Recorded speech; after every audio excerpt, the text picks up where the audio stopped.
Just so we're on at least. Hey, chat. And people aren't like, oh, they have all the issues they did yesterday. We're going to have no issues today. I can feel it. Oh, we already had them. Totally. We already got them out of our system.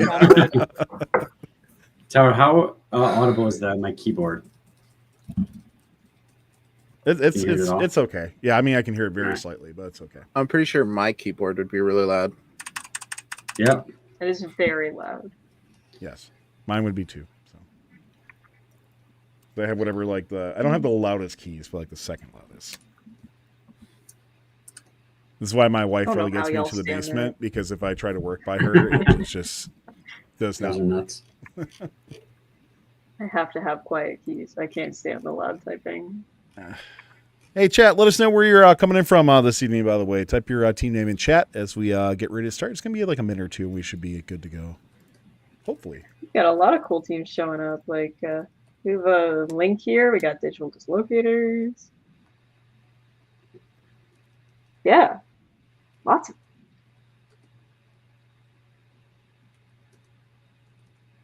Dave? Dave's cool.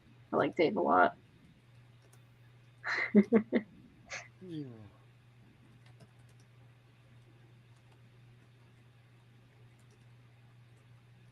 This is just the how many team names can I name from numbers? Right. I know 180. I always wanted to have a website that there was a quiz. You know, they have like the states and different things you can like quiz yourself on. Oh, sure. Yeah. They had a few of those for like this.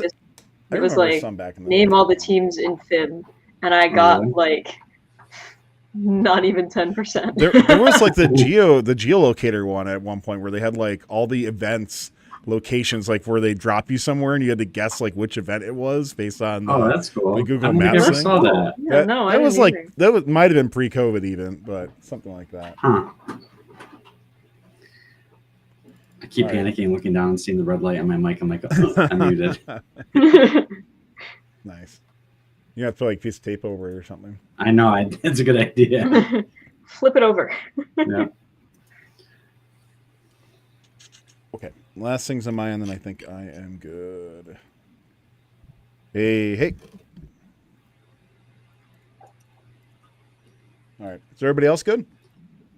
I think I'm ready. All set. All right. Let me hit record then. Woo. All right. Last 25. Let's hit record.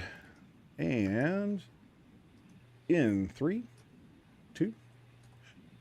Welcome to the final FRC Top 25 for Crescendo. We have an incredible set of teams to detail that's voted by you, the first community. We had nearly 1,000 registered voters come in for this, which is incredible. They have so much of the community come in. We're actually going to be going through our top 100, giving out shout outs all the way through the top 100 as well, too. And we got some awesome giveaways for those watching live. So get ready for the FRC Top 25. This video on fun is brought to you by viewers like you and also in partnership with the following. Discover how Kettering University students engineer their success with Kettering's amazing co-op employment programs where students earn great pay and gain valuable experience. Those accepted into Kettering University can apply for a robotics scholarship, providing up to an additional $5,000 a year in tuition assistance. Head on over to kettering.edu/first to learn more and apply.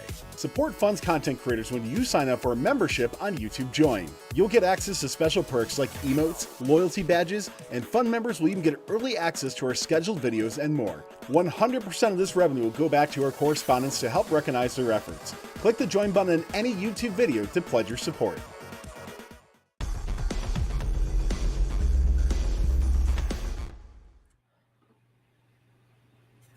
Welcome to the final FRC Top 25 for Crescendo for Fun FRC. I'm Tyler Olds. I'm Ari McMahon. I'm Angel Miranda. I'm Justin Montoys. Look at all those M last names. I love that. So lots of awesome events from this past week, but also Crescendo season as a whole. So we'll just quickly do a quick little run around of the events that we were able to see this past weekend. So we'll start with Ari. You and your team, Mojo, were competing at the New England District Champs. How did that go? What'd you see? Yeah, we had an awesome time at the New England District Championship. We went out there, had a great run as our team, didn't really have any major breakage, so that was really exciting. Put up a consistent score and hit our trap every time, so we ended up ranked pretty high. Got to make a stellar alliance, ended ranked third place the semifinals, but We just had an awesome time at New England District Champs. The floor was perfect. The floor was so flat. It was wonderful. No dirt floor problems. No spikes 10 out coming of out 10 of it. New England District Championship. No spikes. All just flatness. So yeah, had a wonderful time there. Angel, you were out at the Texas District Champs. How was that? Actually, I wasn't at the Texas District Champ. I was proudly representing the couch division from home. But Texas was my main focus for the couch division this week. Mostly with Mercury, as that was the higher division of the two. And man, it's just crazy to see where we were at week 1 and now where robots are right now. But what about you, Tyler? Well, I had the pleasure of going out to Ontario for the first time ever. It was absolutely awesome, by the way. A very hospitable place. Felt like the Midwest. It's actually funny because I had to go south to go to Toronto or Mississauga, where the event was for things. But no, it was really cool. I mean, man, there were some incredible teams there, many of which we'll be talking about tonight. As well too, but just shout out to everybody in Ontario. It was so cool to meet so many of you. It was very, very friendly and really cool just to talk about your robot, talk about fun and all that stuff as well. So look forward to getting back out into Ontario someday as well too. And man, some of the competition there, especially as we start getting into the playoffs, some cool scorches going on. Obviously, some dominant play by 2056 and their undefeated record, which is absolutely incredible. On there, so a lot of cool stuff with that. So, Justin, were you catching any week 6 events, or are you taking some R&R this week? Yeah, a little bit of R&R. Continuing to try to get our robot ready for Houston, making some travel plans and all that fun stuff. So, much like you, I focused primarily on Ontario. 2056, like you said, we're dominant. Not to mention all the other great teams that were up there. So I caught a little bit of New England as well. So I didn't watch a ton, but there was some definitely. I watched a lot since after the fact. Even though some of the struggles with the Blue Lions, or not the Blue Lions, not the Blue Lions' fault. Struggles getting some matches uploaded. But yeah, it's been great. I think there's so many teams that are amped and ready to go for Houston. And I think it's going to be a wild show. So I'm looking forward to it. So before getting to the top 25, I do want to bring up a quick discussion that there was the team update that came out today in regards to the increase in notes in order to achieve melody on here. So we're going up to 25 raw, 21 with co-op. They're going to assume that we're going to see it. I don't know. Are we going to see a co-op every time? So I would think at this high we would, but I don't know. Where are you all feeling out in regards to the new thresholds for it? Justin, let's start with you. 25, how does that feel for Ranger Robotics coming to the champs? So I think to move our team from it, just objectively, I think it makes sense based on the level of competitiveness that's increased over the season. 18 really seemed like, especially with co-op, it really seemed like a gimme RP. We saw the adjustment for district champs, and I think it was a relatively good adjustment. I wish we learned a little bit more about what was the thought process behind the adjustment. Like, okay, we're making this adjustment because do they want it to be a more difficult to achieve RP? What are they trying to get out of that change? I actually really liked it where it was for district champs. I do think it's gonna make, and I don't want to just necessarily reiterate what people said on Chief Delphi, but I do agree largely with what's been said so far, that it just makes your event more schedule dependent. You are gonna need a little bit of help now to get the RP. And it is a random generated match schedule. So that part of it is a little bit frustrating.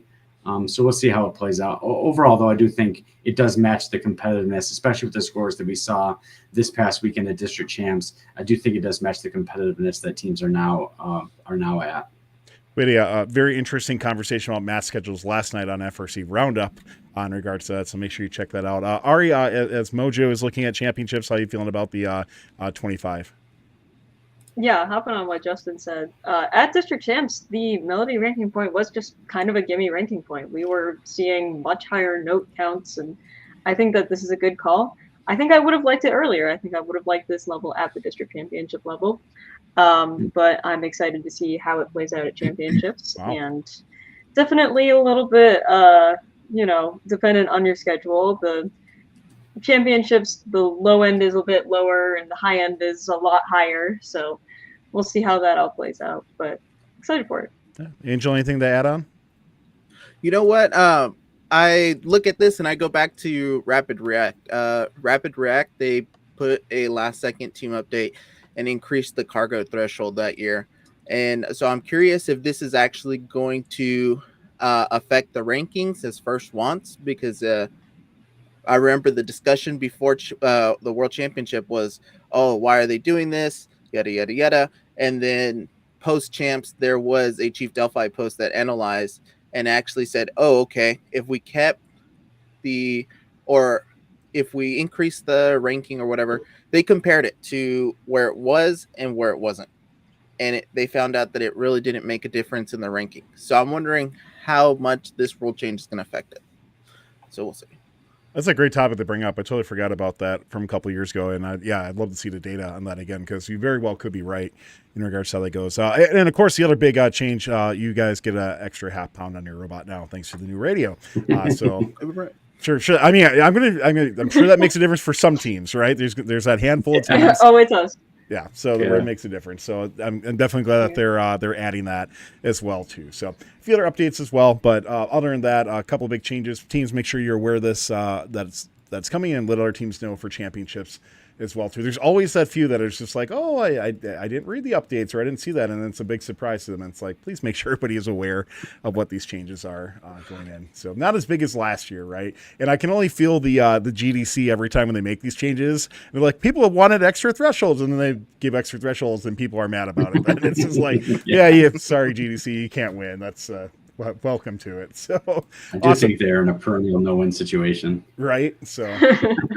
All right, so before we get into the top 25, just a couple of reminders real quick. You're going to see some extra stats down there from our friends at Robotics as well, too, just the EPA going through the overall EPA, auto EPA, teleop EPA, and endgame EPA. Some extra stats that kind of give you a general whereabouts where they are for the season. EPA is an interesting stat this year, right, because it doesn't really attribute for like passing and that sort of thing as well, but still something to look at.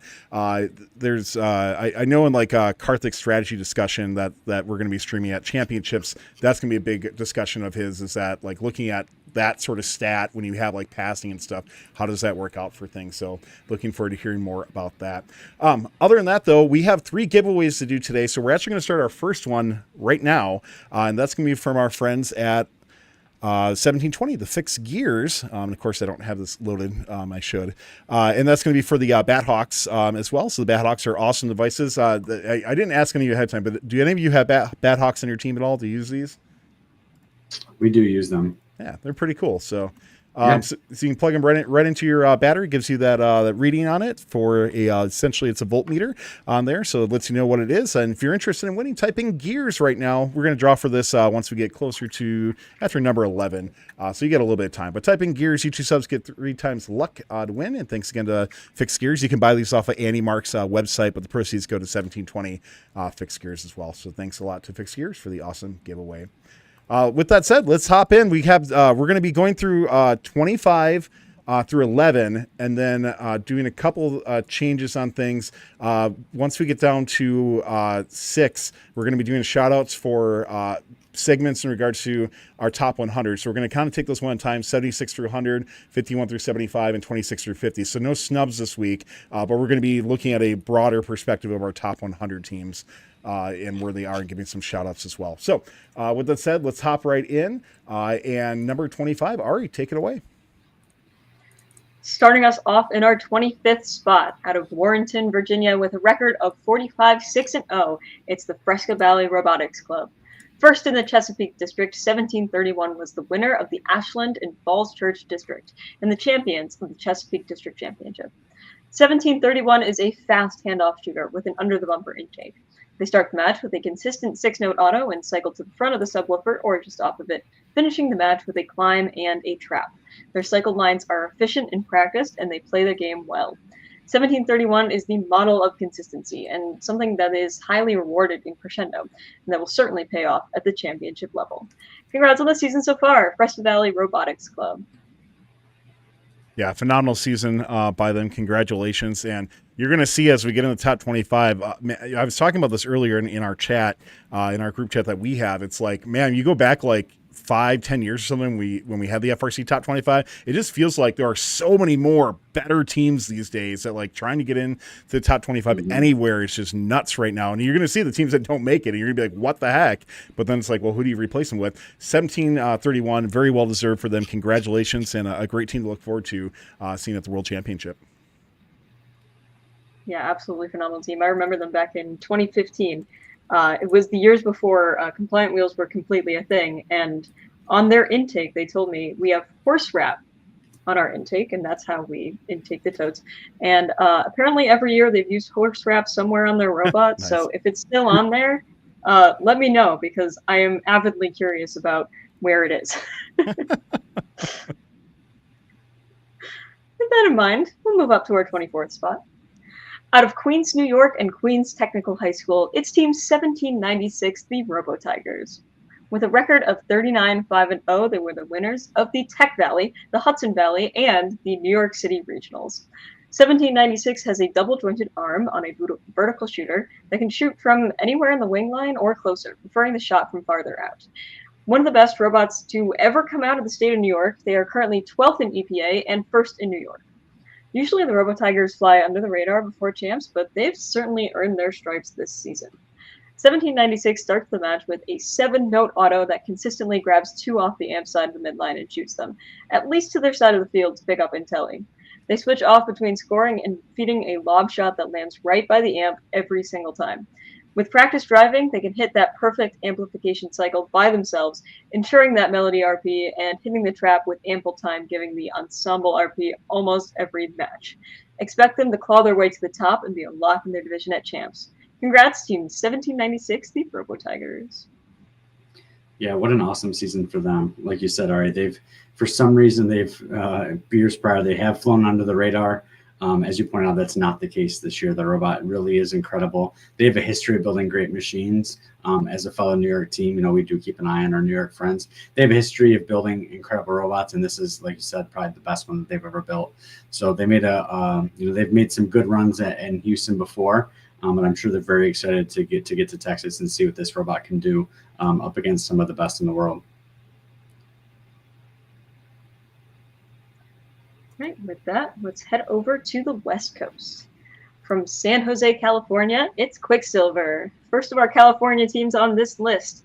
43-7-1 overall, and they were the winners of the Sacramento and Monterey Bay Regionals. They followed up their Alliance 1 captain and winner showing at Sacramento with an impressive number 2 seed showing at Monterey Bay, earning the first overall selection by 1323. This robot is clearly one of 604's best, with a wide over-the-bumper collector and adjustable shooter on a pivot on a trap scoring elevator. Quicksilver can keep up and outscore with the best of them. They do an excellent job playing the upfront shooter role despite the lack of a turret or bidirectional collector. Their driving is so smooth, and their ability to play their game shines through. Running the gauntlet of California events, 604 knows how to play at that elite level, and you can expect them to make an impact in Houston. Good luck, Team 604.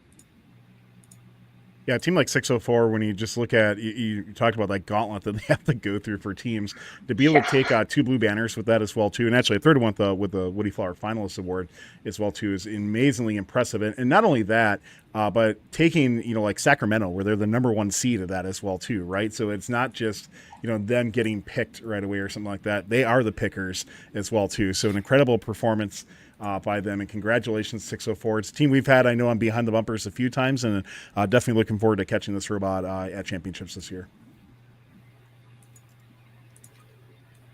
Right, we're going to head back to the East Coast for a little bit. All right. From Littleton, Massachusetts, it's Open Alliance Team 6328 Mechanical Advantage. With a record of 41-8-0, they were the undefeated winner of the North Shore District event. 6328's machine this year is an elegant and multi-purpose arm that cycles efficiently. They start the match with a consistent 6-note auto or sprint to the midline in playoffs.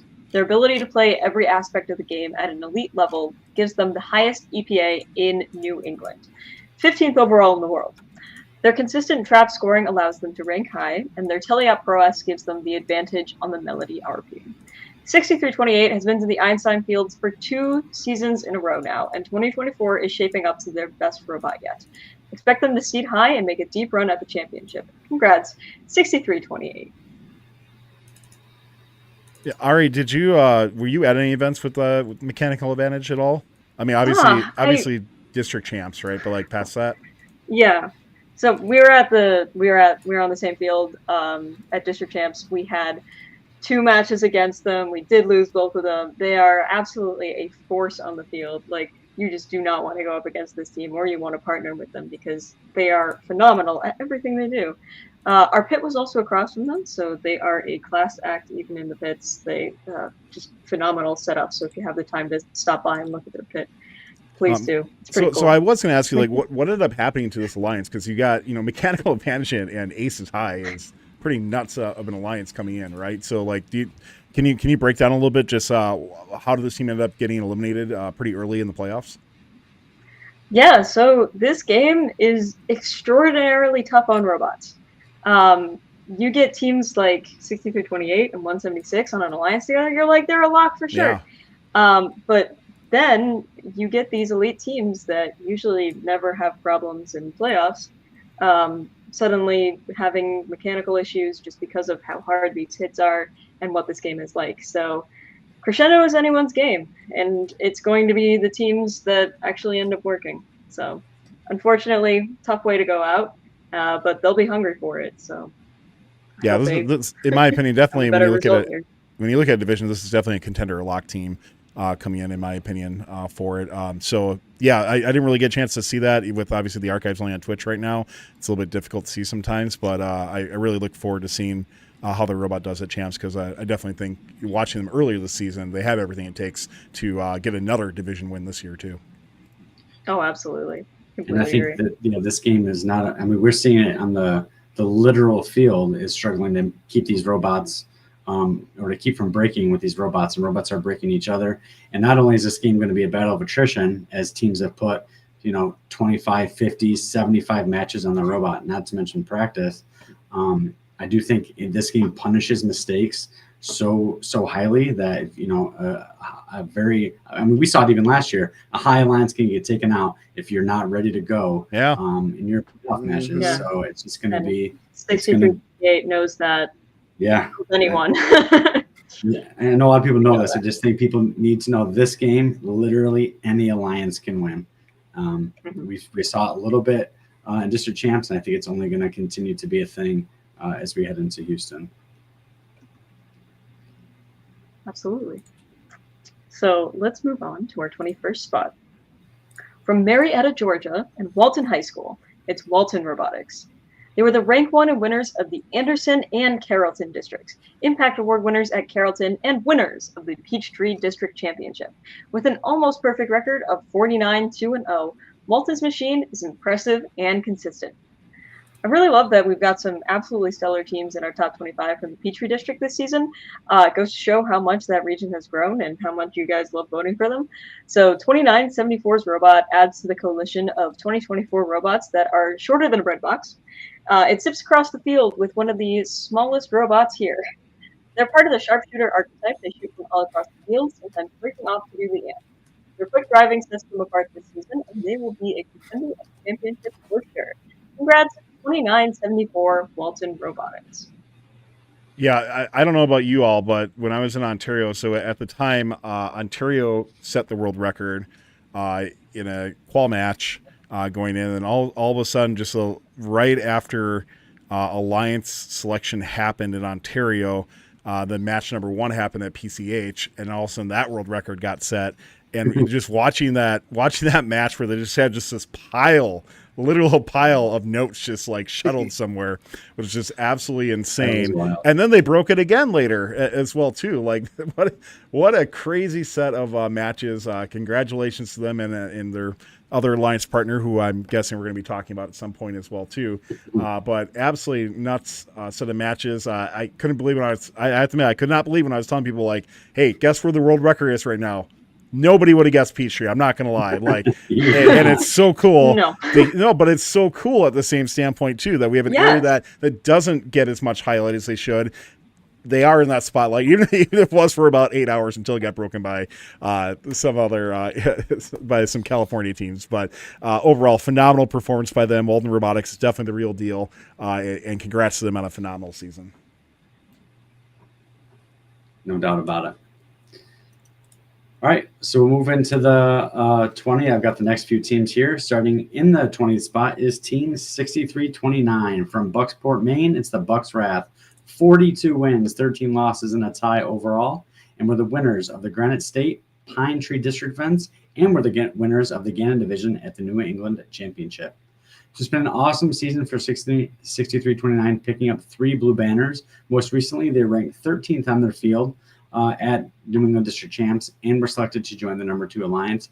They executed perfectly in the playoffs to earn the right to represent their division in the New England Champs finals. So after a tie in the first match, they came up just short in both the next 2, but very competitive matches to come up just short to take the whole district champs. But they're able to win their division and take nothing away from this robot. They are very, very good. And have a good shot at making a deep run in their field in Houston. We've literally talked about the Bucks Wrath all season, from premiere night to the final top 25. Nice bookends for the Bucks Wrath, and I'm excited to see what they're able to do in Houston. So one of the cool things about 6329 is in the finals on their field, the Ganston division, they actually took a hit from 3467, the Wyndham windup, to the front of their intake, and you can literally see their frame go like this, and it's like that for the rest of the match. Wow. And they have a video up on their YouTube now, but they replaced that entire frame rail, the front of their collector, in the turnaround between finals 1 and 2. You talk about this war of attrition. 6329 is ready for that. Like, they are ready to replace their entire frame rail in between matches. So they're just a class act. I had the chance to do a behind the bumpers with them. Just phenomenal team. Well, there it is. Yeah, I did bring it up here. Look at that. Look at that fast producer action. Yeah, look at there, that. So. Like, But You're such a pro. wow, Wow. that is a pretty insane hit there. So. mm-hmm. So one thing this brings up is, like, the pits at Worlds aren't that close. So that gets me a little nervous seeing that. Yeah, that's a good point. That's a good point. Well, we have longer turnaround times at Worlds. That's true. That's true. All right. So moving on. At 19th, I've got Team 2481 from Tremont, Illinois. It's the Robotics. 28 wins, only 3 losses overall, with the winners the Central Illinois and Rocket City Regionals. So this is the first robot the Robotics have out of their brand new facility. If you haven't seen the pictures or know the story of their new facility, you should go check it out. There's a great thread on Chief Delphi that covers it. I love it when teams get dedicated buildings. And theirs is really awesome, especially the work that their own team put into it to make it happen. So they've ranked first and second at both of their events, and they are a perfect 10-0 in playoff matches this season. 2041 excels at achieving the ensemble RP. We'll need to maximize that effort in Houston, as I don't think they have an ability to trap, but they're very, very good at making sure that they get the double hang, and also their human players exceptional at getting the spotlit nose. So historically, they have found success at champs, and I look forward to seeing how they do, and if they can keep their super impressive playoff record from this season going. So congrats so far, and good luck to 2481, the Robotics. They have a really awesome 0-second climb as well. They have a side 0-second climb too, which is great. So for obviously getting that as well too is why they're doing it. I was trying to find it. I know Ben Martin posted, I think they did a little bit of a rebuild for their last event as well too that they went in, but I could not find it off the top of my head. But I mean, even prior to doing that, I mean, a phenomenal machine and a robot. And this just goes, we saw that like with 4414 as well too, right? Like you have these top tier teams that are continually changing major aspects of their robot, which even though they're winning events as well too, right? Because they're staying hungry and they know it. And I really do think this is the way that FRC is going to go from now on, for better or for worse, for things. We see this in FTC and VRC very commonly, that teams are just going to start having these almost new robots when they come to events in many cases. Yeah. Now, I have the discussion all you want in regards to equity and whatever it is, but until any rules are changed, this is the way it's going to go for things, in my opinion,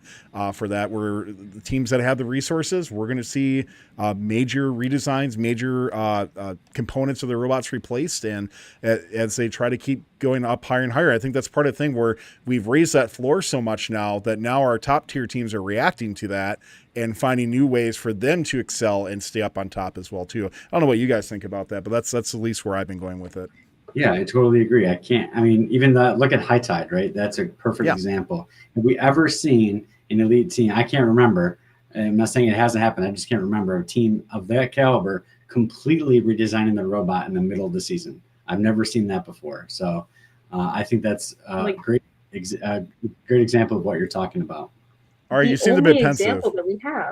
The only example that we have, because of all the Baga stuff, is 558, 2016, 2017. And they got around the bag rules in order to do that. We haven't seen that in the past 3 years when we've had no bag rules. Definitely interesting if FRC is going this way. I'd be interested to see how that evolves and if we start seeing it next year too. I also mentioned it. I'll talk about it here in a second when I talk about the 18th team, because they're in a similar story. But in the 18th spot, I've got team 148 from Greenville, Texas.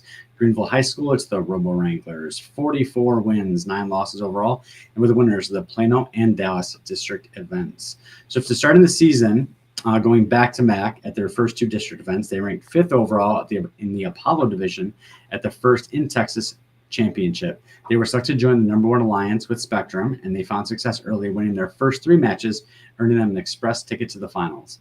In the finals, they did put up a good fight, but came up just short in both their matches. But don't let this detract from the overall success of their robot this season. And I hope I'm not tipping in a hand here. They're in the process of fabricating not a new robot, but a refresh robot just for champs. So not a design change, but just recognizing their robots have been beat up. It's had a lot of practice. The district schedule is grueling.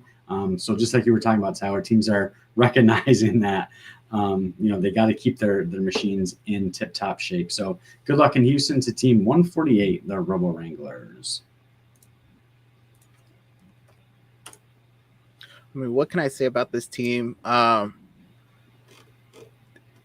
as somebody from Texas, it's always a joy to talk to Robo Wranglers because, you think, oh, they're a big bad team, all black, everything, oh, they're intimidating, but no, they're one of the friendliest teams out there. And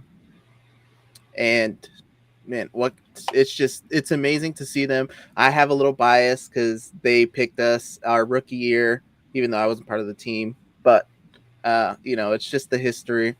But man, their robot is a beast, and they proved that last weekend at Texas District Champs.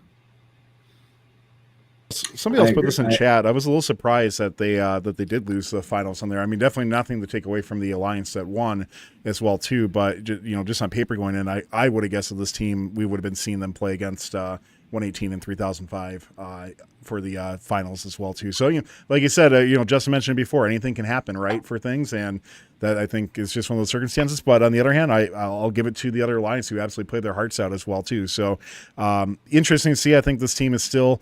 I'll point out the elephant in the room. They do have the lowest EPA, I think, on the top 25 that we have for things, but I don't necessarily think that means that they're not deserving of being where they are and are going to be a top tier team in their division come championships. I don't think I'm tipping any. I didn't necessarily study the top 25, so I should. Well, there's a little bit here. But I do want to just mention, I don't think it runs too much, that just reading these teams. So 148, 2910, 67, 2767, 125, 6328, and 33. So all just some of the best teams in FRC were all in the number 1 alliance and all lost this past weekend. So it's crazy how competitive this game has gotten. And number 1 alliances are not a sure thing for a blue banner. So I'm very excited to see how things go in Houston. Max YT, by the way, if we just went off of EPA, there'd be plenty of disagreements on that too. Because if you're just going off of EPA, you're definitely not scouting or getting a good top 25 out of that either this year. Yeah. All right, moving on. I've got team 1706 in the 17th spot from Wentzville, Missouri. It's the Ratchet Rockers. 32 wins, only 2 losses overall, with the winners of the Central Missouri and St. Louis regionals. So they've gotten very comfortable over the course of the season playing from the lead of the pack as they have been the number 1 seed at both of their events. Similar to the Robotiers, they're also 10-0 undefeated in the playoffs. I did feel, and I'm not to knock their design because their robot is obviously awesome. I did feel before the season that they were going to build a turret. They're just a team that, with the shooting game, they've had success with turrets in the past. So I'd love to know how close a turret was to making the final cut there on their robot. But they're absolutely killing it with the robot this year. It's awesome. And they haven't competed since week 4. So as kind of been the theme that we've been talking about with the past 10 minutes, teams know they have to, not necessarily a full rebuild, but teams are always iterating and trying to get better. So the Ratchet Rockers have been on the bench for a little bit, watching the end of the season kind of crescendo here. So we'll see what they have on the field in Houston. But good luck to 1706, the Ratchet Rockers. Yeah, I will tell you one thing where I think, the FRC top 25 struggles a little bit, and that is teams who have not played recently for things. Because when you look at, positioning teams in your mind for things, this is why I think Ratchet should be at least a few spots higher for where they are. I think they're a phenomenal team, and I can't wait to see. And what brings even more confidence in me with Ratchet Rockers is that they've been there before as well too, right? Like, this isn't just like a flash in the pan team. This is a team that has consistently, done quite well. Justin, you mentioned like their robot, like 2 years ago. I agree. I was expecting a turret as well too, because that's what pops in my head, right? It's a robot from a couple of years ago and pre-COVID as well too. This is a phenomenal team that I think is going to go really far. And once again, another robot I can't wait to see in person. For sure. Alrighty. The last robot I've got in my section here is in the 16th spot is Team 125 from Boston, Massachusetts. It's the Neutrons. 45 wins, 10 losses overall. And with the winners, the BSU district event, where they also picked up the Impact Award, and with the winners of the Greater Boston district event. So it's been a theme of the teams I've covered. They've gone 2 for 2 in their events this season, heading into their district champs. Also a trend with the teams I've covered in this segment. They are 10-0 in the playoffs at their district events as well. So finding tremendous success early on. So they were also the number 1 alliance in their field, and had to fight their way through the lower bracket after dropping their very first playoff match to the 8 seed. So they were able to battle through the entire lower bracket and reach the finals on their field. Unfortunately, coming up just short. But it's another great robot from the Neutrons out of Boston. They work extremely hard on the iterative process, and I know that they are really primed and ready to make another deep run in Houston as last year's Einstein finalists. So I'm excited to see them in person in Houston, and good luck to Team 125, the Neutrons. Ari, I know this wasn't your division, but did you see what happened in regards to like finals on here? Because it was a very extended finals on this field as well too. Well, if by extended finals you mean, oh yeah, they played 5 matches, and it was actually 3 matches, but it was 5. That could be either field because we both played 5 matches. It was so fun.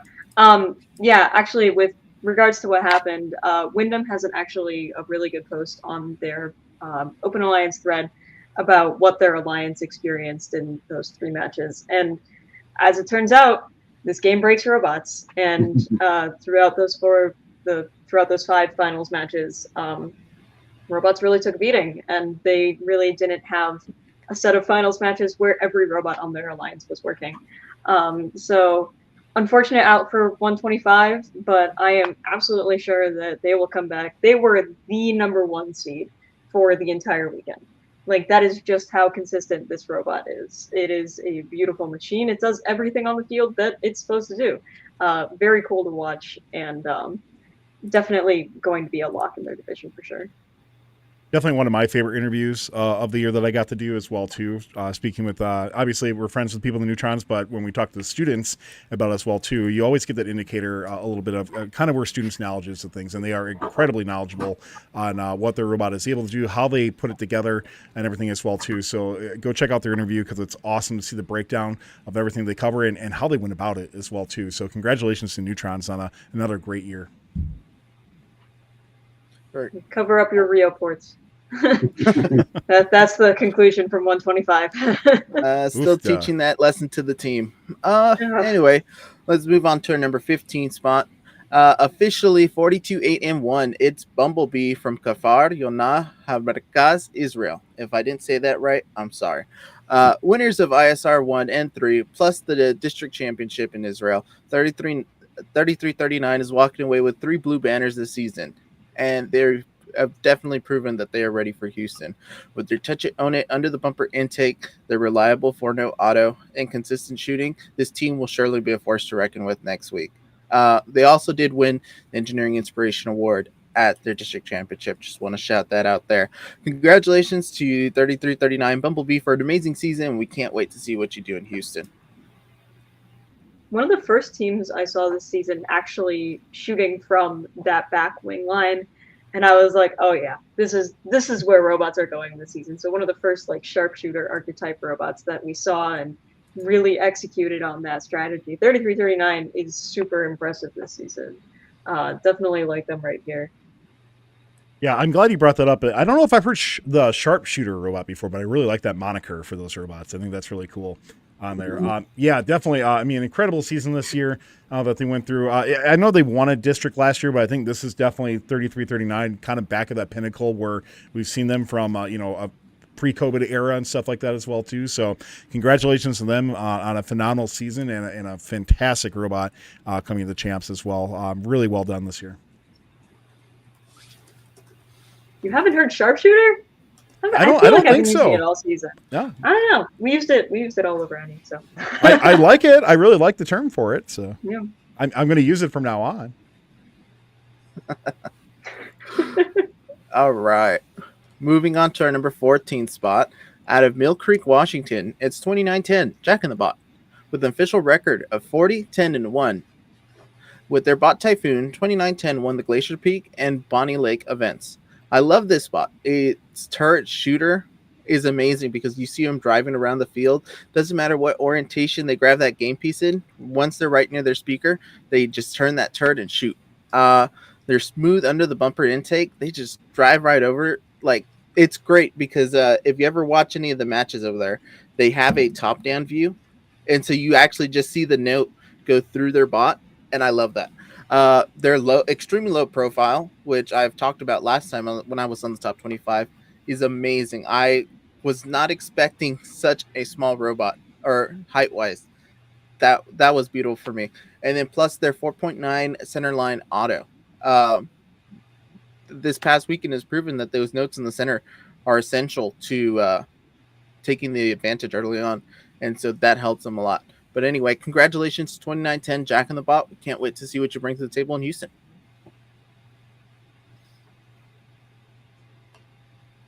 So I don't know if anybody early exit by them. Sorry, go ahead. Yeah, you're about to say it too. I wasn't able to cover or watch any matches from the Pacific Northwest event, unfortunately. So I'm not sure what happened. If anyone has any insight on how they had, like you were saying, Tower, an early exit in the playoffs.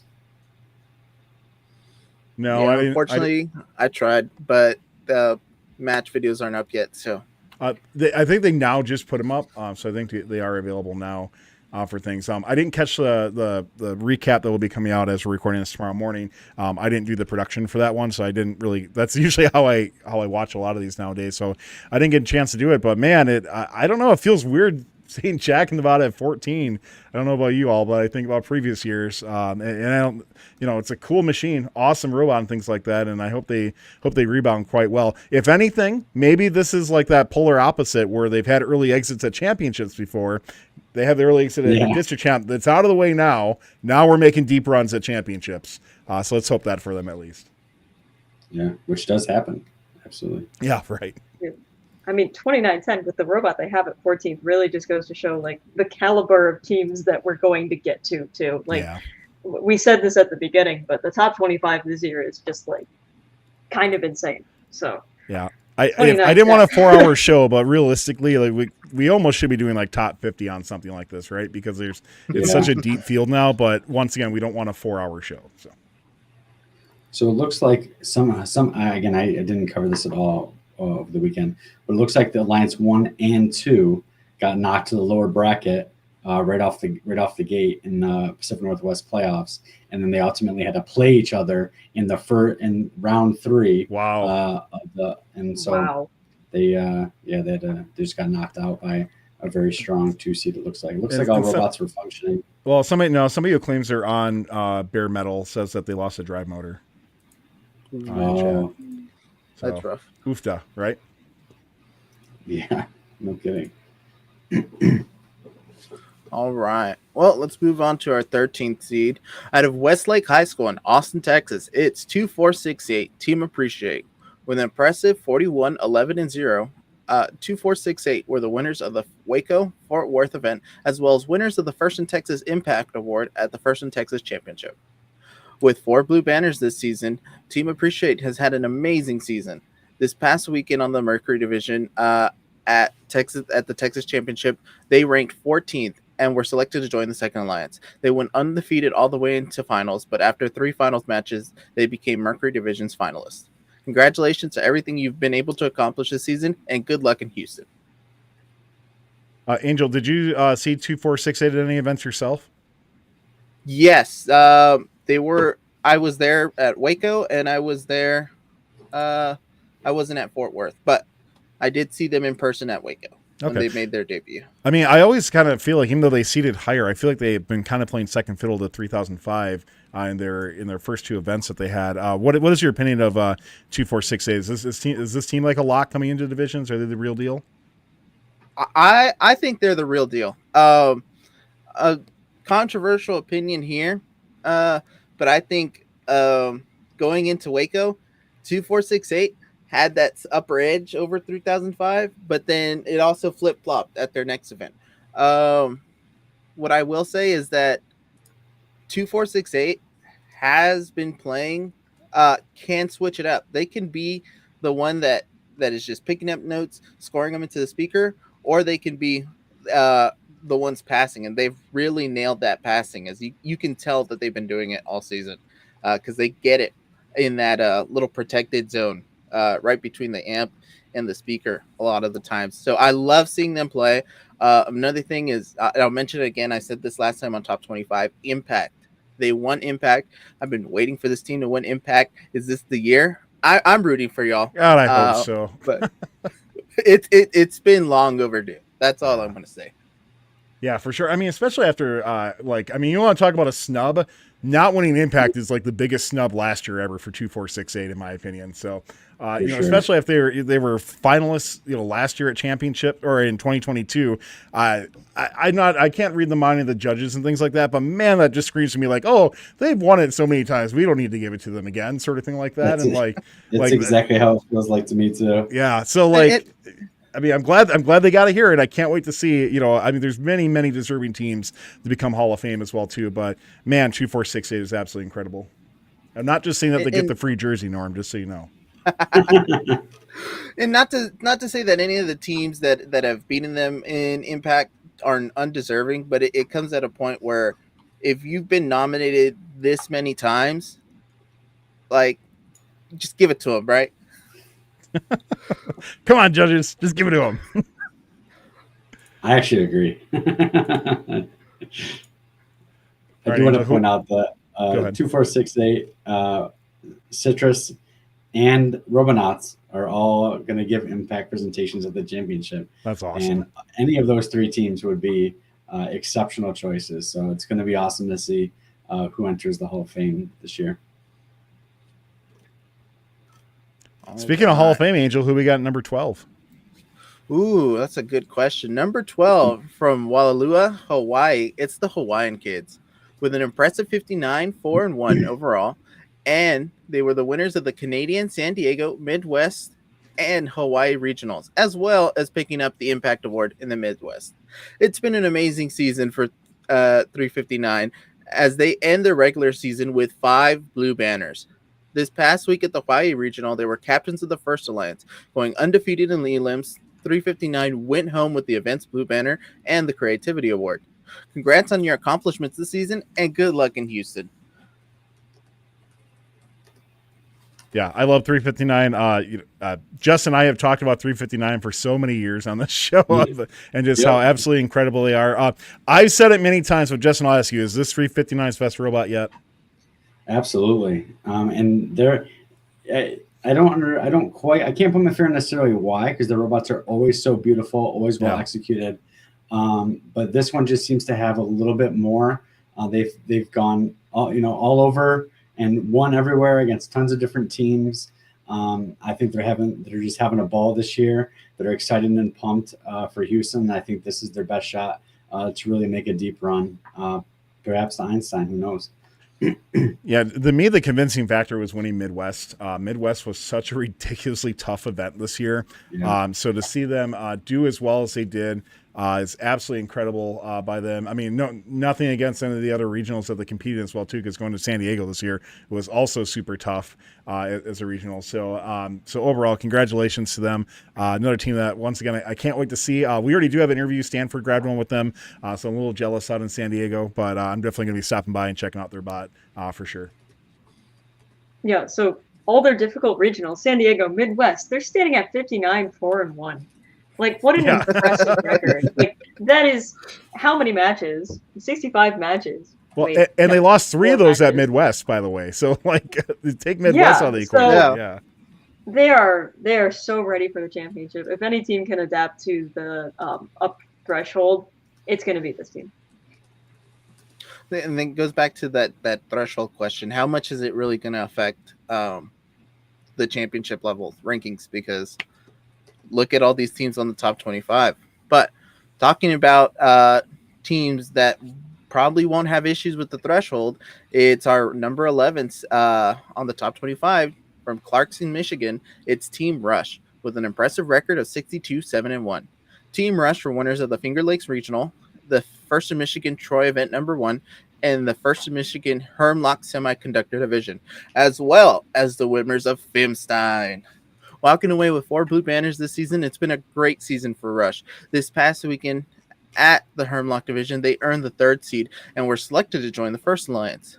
There was a really tough match 11 against the 7th Alliance that kicked them to the lower bracket. That didn't let them phase them, and they worked their way back to the finals to face the 7th Alliance again. After 2 back-to-back finals win, the First Alliance went on to represent Hermlock and Fimstein, where they would go undefeated. Congrats on everything you've been able to accomplish this season, and good luck in Houston. Yeah, MSC this year was absolutely brutal. Watching like playoffs and stuff, I tried to catch some of it on my phone when I was in Ontario as well, and I think their division, were the 2 number 1s that advanced through, and then all the other divisions was much lower seeds as well too. But what a awesome compositional alliance between Hemlock, Rush, Wings of Fire, and then Adam's family being the backup robot as well too. This was an awesome alliance to watch, and Rush is absolutely phenomenal this year. Such a cool team to always interact with every single year and build some of the most inspirational robots, and not to mention Hall of Fame team, the awesome impact that they have on that front too. Their alliance, the numbers on their alliance just made me so happy. Like 57-12, 27, 51, like all the numbers are right there. It's beautiful. Seeing 27 evolve through the season too has been really interesting. We talked about them really early as one of the originators of the passing strategy, and it's been so cool to see how they've continued to do passing throughout their season. But now it's like they're passing and then they come back and they shoot for amplification, and then it depends on where they're shooting their passing to. Sometimes they'll shoot towards the amp, sometimes they shoot towards the speaker. So it is very cool to watch this team and just process how they're thinking and how they're thinking about the match. So definitely one of the coolest teams to watch on the Crescendo field right now. Yeah, absolutely on there. So we're at our first break here. So a couple things to go through. Let's go ahead and draw for our giveaway from our friends at 1720 Fixed Gears as well too for the awesome set of Bathawks. So once again, gears was your keyword for that. If you were interested in winning that, don't forget, once again, if you do click that subscribe button on YouTube, absolutely free to do, and you're going to get 3 times the luck in order to win that. If you do win, please go to firstupdatesnow.com/winner. Once again, firstupdatesnow.com/winner, and radio tells us to say it 3 times, firstupdatesnow.com/winner. So North Star Free Ride, congratulations to you. You are going to be taking home this pair of Badhawks. So I'll say it a 4th time. Go to firstupdatesnow.com/winner in order to claim. Please keep in mind, it is championships right now coming up, so we usually tell people 2 weeks, but it might be a little bit longer right now for suppliers. Lots of stuff going on right now, but congratulations to you on that once again for And by the way, thanks again to 1720 Fixed Gears. Good luck to them as well as they go through their competition season. So let's take a short break. Thank our friends at Kettering University for their continued support of First Updates Now and Fun.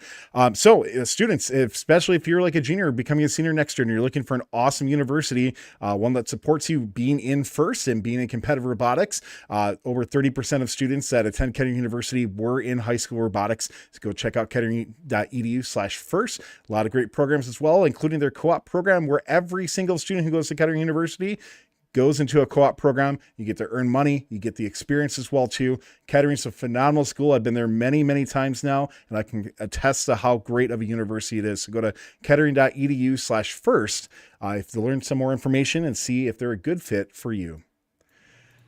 So we don't have our full clips of the week right now. We're ridiculously behind with things. We have like 45 behind the bumpers in queue right now as we get ready for champs. So right now, so I apologize for that. We'll get clips of the week out as soon as possible, but I did want to show one clip that's going to be on clips of the week, and that's one that I got to grab inadvertently while filming a team as well too.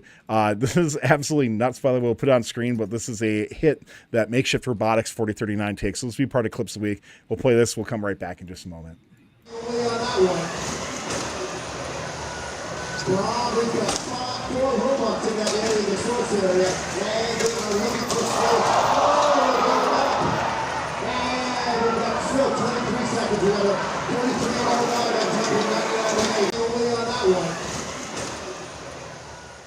So that will be on part of clips of the week, as well. Many other clips as submitted by you, the community as well too. But wow, that was a crazy hit, crazy circumstance on that match. Real quick, just to set that up. So this was a replay match of earlier, and Makeshift was the number 2 seed playing against the number 1 seed, and that was the number 1 seed that hit them coming off. And if memory serves me correctly, Makeshift helped start that team. So like this is just like a train wreck in a whole bowl. But Makeshift, I don't remember if it was prior to the 20 seconds or not, but they climbed much earlier than what they usually do. And I was filming there, and literally the first thought in my head was, man, I hope they don't get hit. And then like 5-10 seconons went by, they didn't. I'm like, oh, okay, it's fine. And then like right after that, then bam, just gets hit like that. Yeah. I'm just like, oh man. It was funny because I was trying to film B-roll to get a trap score, because we released Makeshift's video today, and I'm like, oh great, I'll get a really good trap score from them. That was one of the things that they were really improving upon for provincials, and then that happens. So it's sad times for that. But by the way, big shout out to Makeshift Robotics for their phenomenal season, and them winning Impact Award as well too at Ontario Provincials. There's another team that's a great contender for the Hall of Fame as well too. So many good teams that are contending for this as well, which is awesome.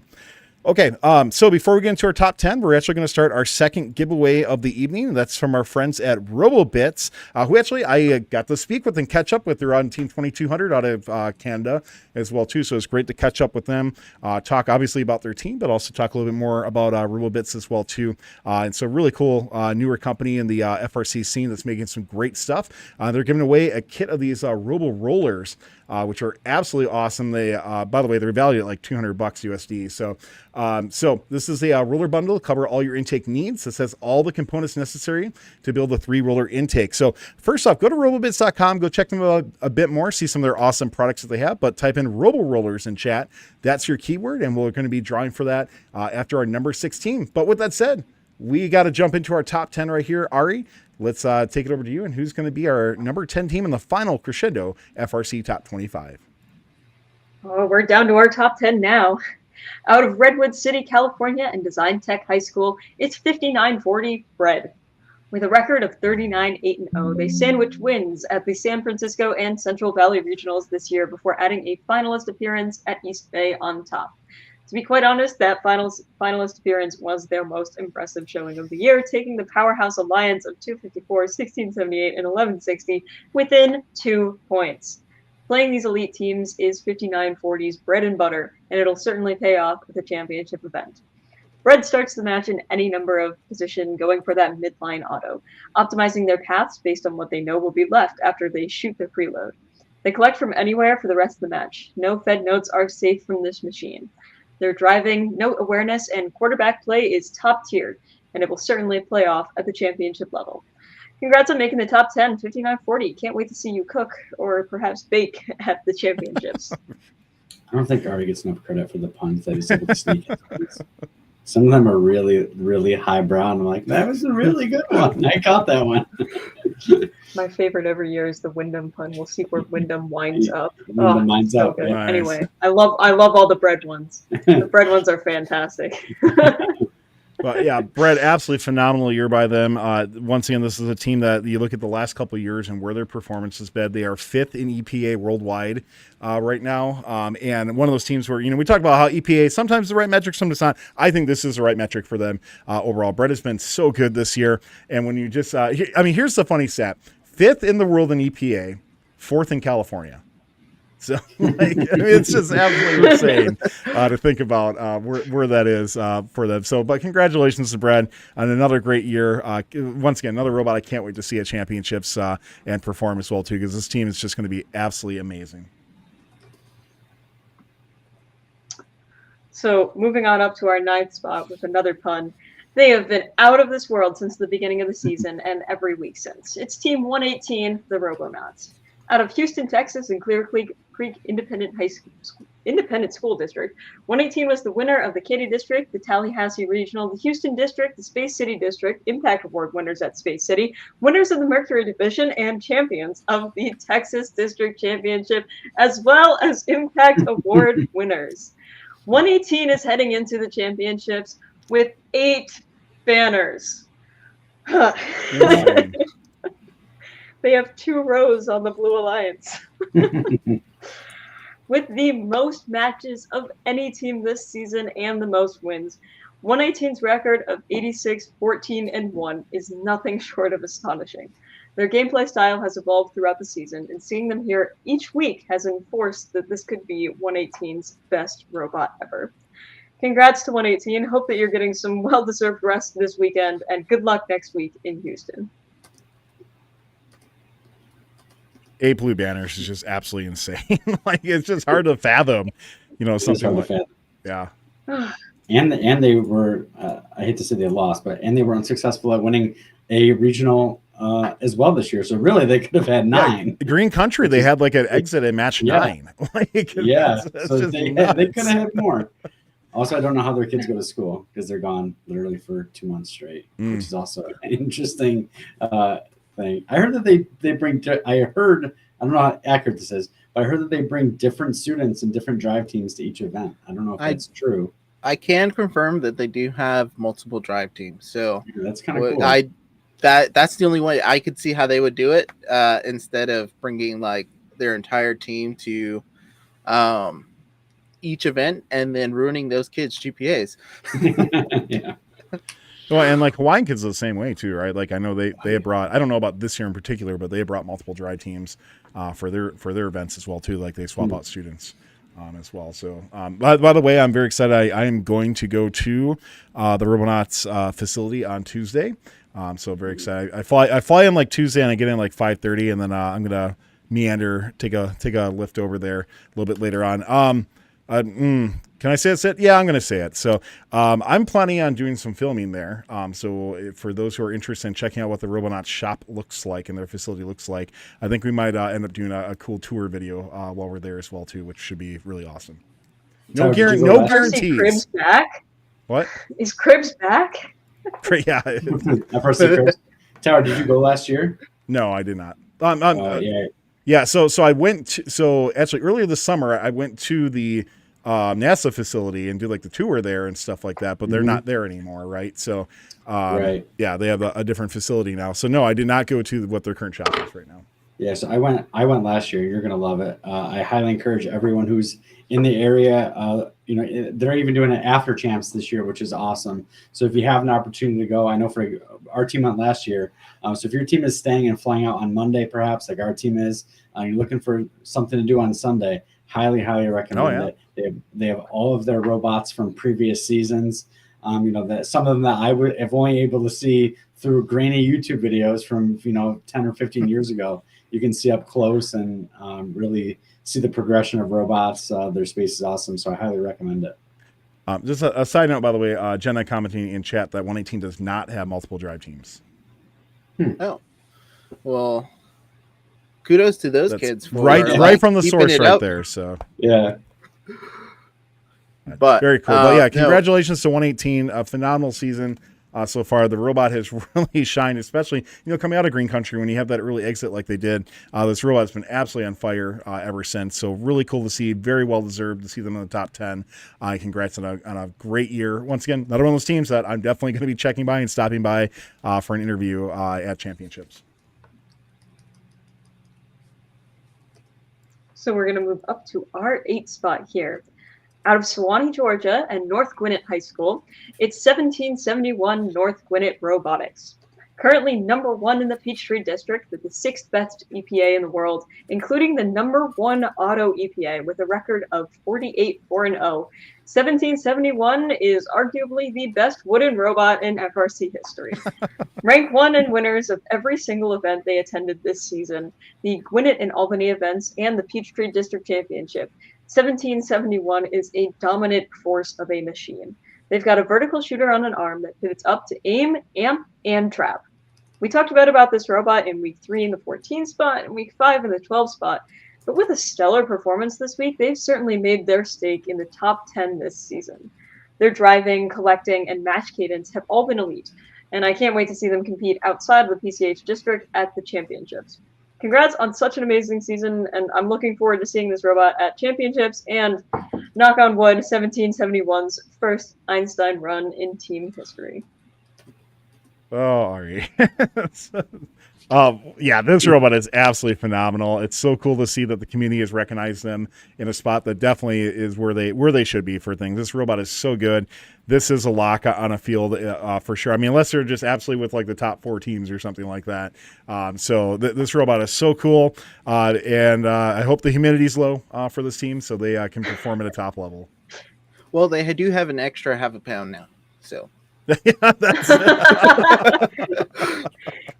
In the radio thread, it's very funny. So the new radio, it is suggested that you mount it to metal.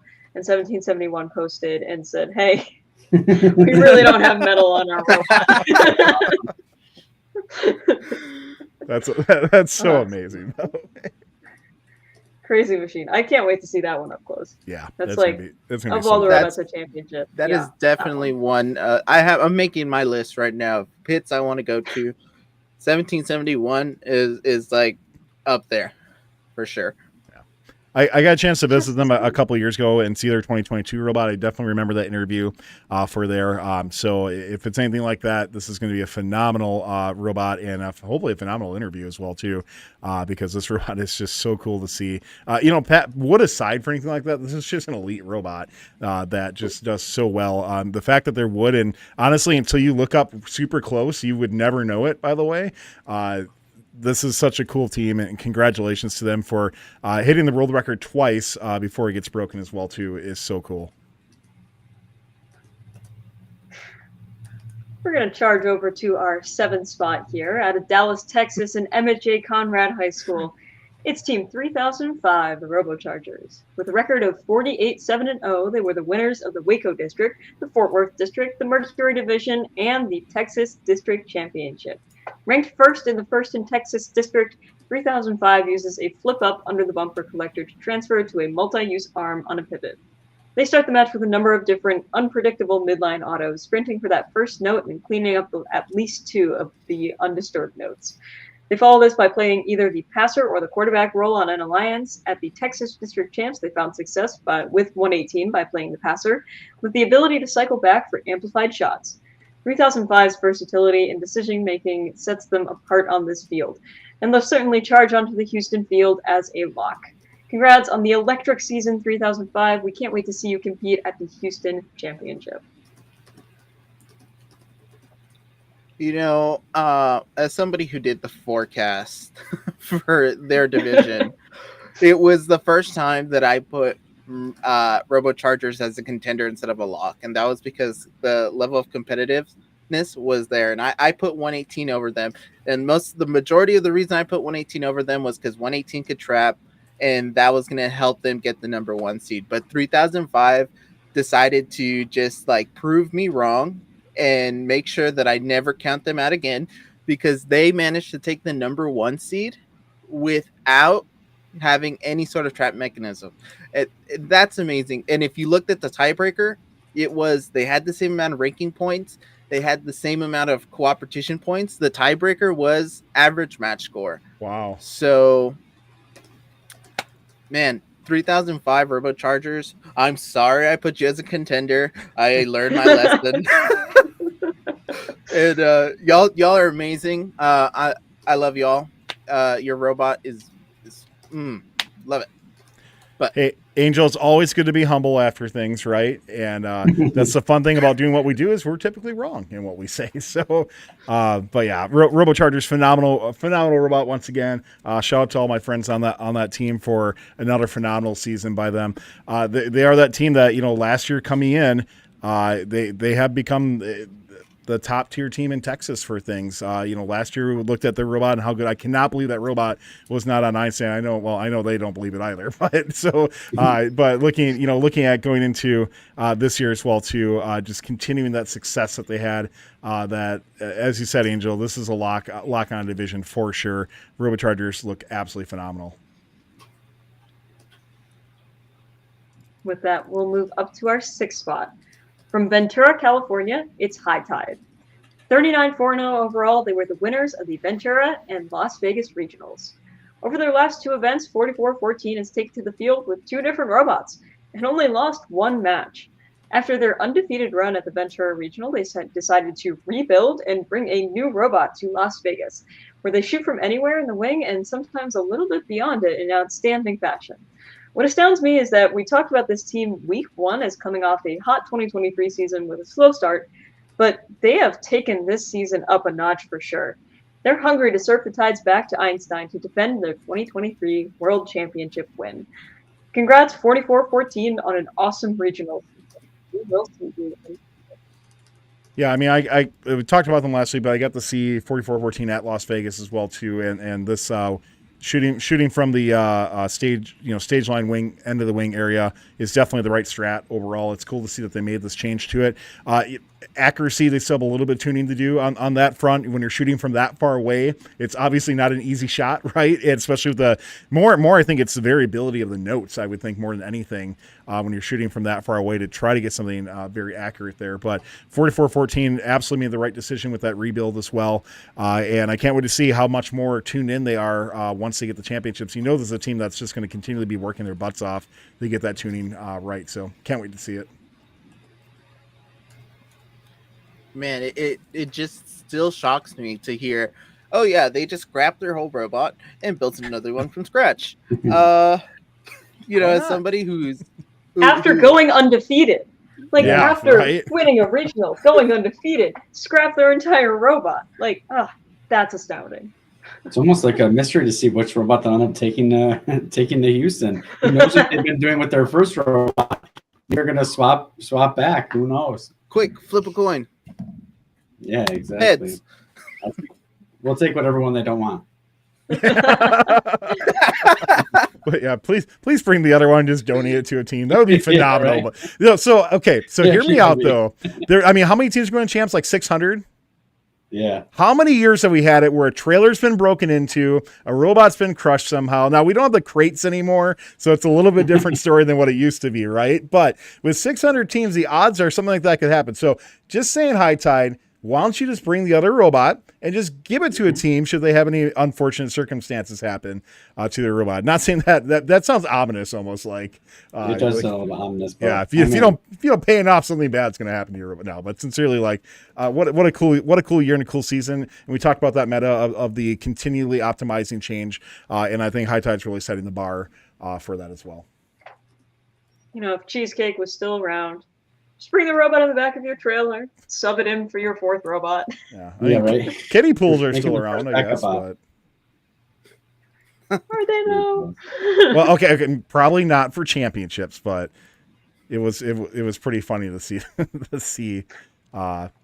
those at other events as well too. So I don't know. Will we see there's no way we see anything like that at champs, right? Not saying a kiddie pool, but are blockers viable at all at championships? I don't think so. Not like a true blocker, but if you have a team that can play defense and then sub off for offense, like we saw at New England District Champs, and there was another event that had really good defense. It's slipping my mind right now, of course. But if you have that robot that's capable of it, then defense is a solid strategy this year, especially against some of the passing strategies we're seeing. Yeah. In Texas on the Mercury field, and I want to give a huge shout out to 6357, the Spring Constants. Man, that was some of the best defense I've seen this season, especially coming out of the Texas district. I, as somebody who does volunteer as a ref, one of my favorite calls is the pin call, because you get to make all the fancy karate chops and all that. And so to see the amount of pinning that they were doing to try to slow down the opposing alliance, it's just crazy. And then if you watch them, watch a couple of their interactions against 3005, man, they were not letting him through. So I think defense is kind of underrated. That's my, you could say, controversial opinion, but I think this game, defense could matter a lot more than people realize. My New England opinion. Here's what I think is interesting about this game is I think this game actually allows for multiple strategies. So many games that we've seen in the past do not. You know, look at last year. Defense was dead by the time we hit DCMPs, right? So I think this year allows for it. I don't know which one is going to be the most successful. I mean, my gut will always tell me that like offense wins things, right? But of course, you know, if you're from that horrible state down south of me in Illinois, they'll keep yapping about how defense wins championships. You know, that's, I'm sorry, football reference. So overall with that, you know, I think it's great to see, you know, from the GDC building a game that actually has multiple metas exist. It's about time, right? Like, it's so cool to see something like that. I absolutely love that factor. Yeah. It's all about the cycles and the cadence and how many robots you have at the source too. Like, I'm vaguing about them, but I got to shout out 5112, the Gondoliers. I know what you're talking about them in chat. They have been playing defense since week 1. They basically invented the defense meta. They're insane this year. Go look at them. I'm surprised we're not seeing more defense during the amped period. Like, it's obvious to everyone in the arena when you should be playing defense, right? It's amped.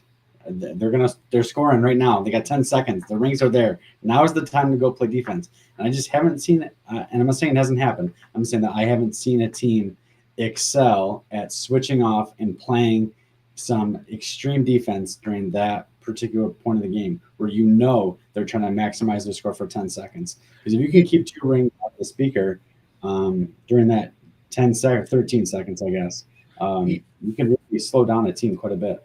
You know what? That is what 118 did at one point during the match. They played like a hybrid offense-defense when they were attacking the notes that 2468 was feeding. And yeah, at one point they didn't. The 6672 and 2468 had an amplification period, and 118 used the situation to their advantage and just shut them out. No amplified notes scored. It was crazy. For sure. So we're done with our number 16. We have a couple things we need to do here. First off, let's do our giveaway from our friends at Robobits as well, too. So go ahead and check them out at robobits.com.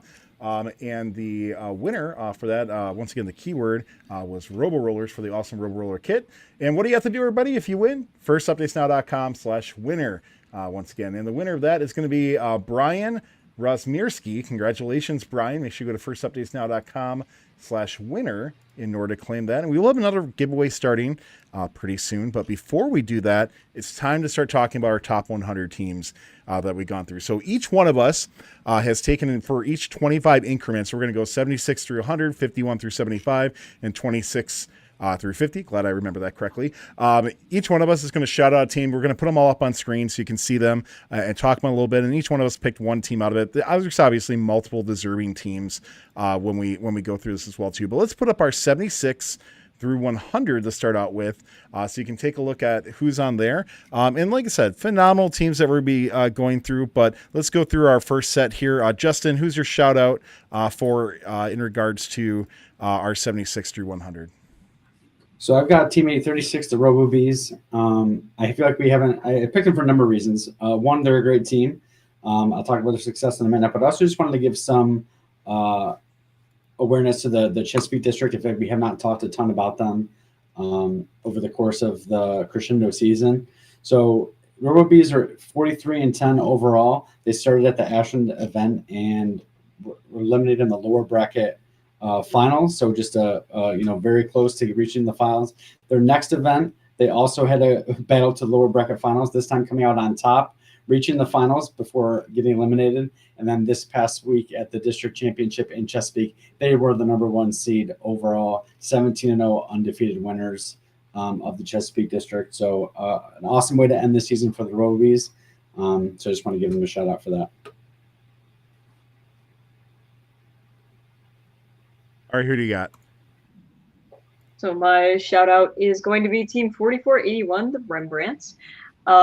They played week 1 and week 2. I know we said that top 25 is a little bit weak when it comes to teams that haven't played in a while, but 4481 is absolutely nothing to sneeze at this year. They were putting up scores in the 120s week 2. That is only a taste of what they're going to be doing at championships. They're an open alliance team, so they've got a lot of what they've been working on just available and on Chief Delphi. So I am frankly very excited from what I've seen on that thread for what they're going to bring to championships. Yeah, it's a little sad this team's been forgotten about a bit. So. I was going to say, it really is. It's recency bias that you were talking about earlier, right? They haven't competed since week 2, where they were, I think they're in the top 5 of FRC top 25 in both the first 2 weeks of the season. So definitely a little bit of recency bias happening here to see them in this spot. All right, Angel, who you got here? All right, so my shout out is going to be 9496 Team Link. I recently came across this team. This is their rookie year, but if you look at their robot, they do not look like a rookie. It's small, it's compact, it's efficient. They have an excellent auto, and if you look at their record, that's even less of a rookie record. With taking home 3 district event wins, and also ranking first at their own district championship and winning that too. For a rookie team, for their debut season, wow! I'm just amazed at where this rookie is right now. Yeah, between them and the I forget the exact team name, the team from Istanbul as well too. Like these 2 teams, like wow. I mean, these are absolutely phenomenal, incredible teams out there. You cannot believe that these are rookies. Every year you get like maybe 1 or 2 rookies that you talk about, but like these teams, I feel like are just like an extra tier above what we have seen in the past of other rookies. So, yeah, great shout out there. All right, I'm going to wrap up our 75 through 100 shout-outs with the team that was just mentioned in our chat just a little bit ago, and that's going to be 1987 Bronco Bots, who very sadly are not going to the World Championships, and the unfortunate victim of not enough wild cards for them. This team is really good for things. You're looking at, I always like to be very honest where I'm at. I don't know if I'd put them in top 25 necessarily, but they are a really, really good team, and could very well be a contender should they be in a division for things. Very nice little, I love how their I don't know if it's arm or elevator works, just a little pop up there, gets kind of quick cycles as they go through in there. Versatile robot as well too. So shout out to 1987 who had a good season, and it's one of those teams you're sad that you're not going to get a chance to see them compete at championships because they had a lot of great opportunities to do quite well there. And they've been good for the past few years, so it is a shame that they're not going to make it. Yeah. All right, let's jump into our next set here. So that's going to be 71 through 75 on here. We're each going to pick out a team from this area. And by the way, congratulations to all these teams. When we're talking about top 25 for the final one, there's when we had like 1,000 voters, there's like over 1,000 teams that are voted upon as well too for this. So, to make it anywhere on here is definitely a great feat and should be well recognized for your teams. But let's call out 4 teams that are in this series as well. Who's going to be our first one? So I've got team 176 Aces High. Yeah. Again, another team we've talked about in top 25 all season. 42-10 overall, winners at Waterbury, winners at Western New England. At the district championship on their field, they were ranked 11th, ended up with mechanical advantage. Couldn't quite get the job done there, facing some tough competition. But they've had a great season, and no doubt will have a successful championship, I'm sure. Yeah, 176, a great pick, and crazy they're as low as they are, in my opinion. So yeah. Yeah. Oh, That'll happen, right? So, all right, Ari, who do you got? I've got one of the other teams on the New England Patriots field, 5687 Outliers. They are absolutely the fastest robot in the Crescendo field with the shifting swerve that they have. This robot absolutely just zooms back and forth. They were arguably the best robot on the Richardson field, even with the big name powers that they have. I would honestly argue for them to be in the top 25. Them being 57th is really low in my opinion. Their shot accuracy is incredible, and the number of cycles that they do per match, like there's no reason to feed when they're on the field just because they can go faster than whatever feeding you're doing. So Outliers are definitely going to be contender on whatever field they end up on. Definitely keep your eye on them. All right, Angel, who you got? All right, my shout out is going to be 3310 Blackhawk Robotics. Reason I'm going with Blackhawk Robotics is that they've had an amazing season so far, even though they've only gotten one blue banner, but that one blue banner was down their division for the Texas District Championship. I feel that this year, especially with 3005, 2468, 118, all these big teams, that 3310 has just kind of been pushed a little to the side, but I just want to highlight them and just like reinforce that, hey, this is not a team to brush off, because if you looked at week one or early on in the Texas District, they were one of the only robots that could successfully do the trap. They have been killing it, especially even though they've been low alliance captains. They've been going far in playoffs, but man, just love this team 3310. Yeah, 3210 has been building perennially great robots, right? So this is a team that definitely do not underestimate them for championships. Another team that they've been there before. They know what it's like, and they're definitely going to be a team that's going to play their hearts out for sure. All right, so my team is going to be, we're going to go outside the continental U.S. For this one here and give a big shout out to Kikamana 368, who is having absolutely by far their best season they've ever had. This is a team that gets a little overshadowed by Hawaiian kids, but I think they might have been a snub for me a couple weeks ago, now that I think about it as well too. But this team is just so good overall. It's so cool to see them do as well as they are, and not necessarily just with the Hawaiian kids. I mean, they played together in Hawaii, right? But 368 had an opportunity to really shine on their own as well too, and it was really, really great to see. I've had an opportunity to meet people from this team over the years, even went to China with them quite a few years ago as well too, and just a really well-rounded team. So really cool to see that Hawaii is fielding some really good teams, teams like them and like the Crusaders as well too, who have all had phenomenal seasons the last couple of years. Kikamana is definitely a team that I would put as a contender in any division that they're in. Definitely looking very good on that front. Let's go to our next set here, 26 through 50. These teams are very close to the top 25. I mean, we talked about earlier, really at some point this should be like the FRC top 50 because there are so many good teams within this list that could easily be in the top 25 for this. I mean, man, this layout of teams is absolutely phenomenal. So, Justin, who do you got that's in your top 50 here? So I've got Team 1756 Argos. They are two event winners this year, 27-6 overall, winners at Central Illinois, winners at St. Louis. They're such a consistent robot, really fast cycler, not a lot of wasted movements. They are 24th in EPA worldwide, 21st in the US, second in Illinois. Just an awesome robot. Yeah, by the way, this is like one of my favorite reveal videos ever, by the way. Yeah. Like whoever filmed this is like a cinematic masterpiece. But yeah, Argos, a team I've been a very big fan of for a long time. Big shout out to them. Congrats on a great year. And great run last year too that they're I think going to carry into this season. So awesome. Ari, who do you got at 26 through 50? I have the answer to the best teams not to qualify for champs thread. 5419 Berkelium. They are one of the best teams in California this year. They're absolutely stellar at quarterbacking those thrown-in notes, the fed notes. They're just fantastic. They have an intake that comes in from all sides. Super cool and effective for that cleanup, and really sad that we won't get to check it out at championship event. They were regional finalists at the Sacramento Regional, unfortunately losing out to a very powerful alliance. But that is just the way that California rolls, unfortunately. Didn't get to attend the California District Championship this year, along with all the other teams. So we unfortunately won't be able to see them at championships, but absolutely stellar robot this year.